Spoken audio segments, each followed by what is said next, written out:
দেবে না বলছিস, চল। আরে দাদা ফোনটা দিয়ে দে, ফোনই তো চাইছে, আর তো কিছু চাইছে না, একটা কলই তো করবে।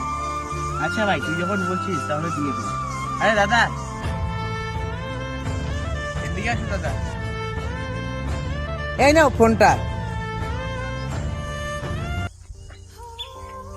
হ্যালো, হ্যাঁ হ্যাঁ এই তো আমরা চলে এসেছি। হ্যাঁ একটু আগে আমাদের ফোনটা হারিয়ে গেছে। হ্যাঁ এখন কি করব, ভাই কান্না করছে, তোমার সাথে কথা বলবে। এই যে কথা বলো। হ্যালো মা, আমি একটু করে বাড়িতে আছি, তুমি চিন্তা করো না। ও আমরা কখন নেমেছি? আমরা নেমেছি, দাঁড়াও বলছি, আমরা 12:33-এ নেমেছি। হ্যাঁ হ্যাঁ হ্যাঁ হ্যাঁ এই এখনই আমরা চলে আসবো। ঠিক আছে রাখি। হ্যাঁ এই নিন দাদা ফোনটা। হ্যাঁ কত? 4 লাখ টাকা? 4 লাখ টাকা ধান্দা হয়ে যাচ্ছে? ও ইয়েস, 4 লাখ টাকা ধান্দা হয়েছে ভাই। হ্যাঁ হ্যাঁ সামনে আরো আরো কয়েকজন মুরগি আছে। হ্যাঁ আর অনেক টাকা হবে। ঠিক আছে রাখি। হ্যাঁ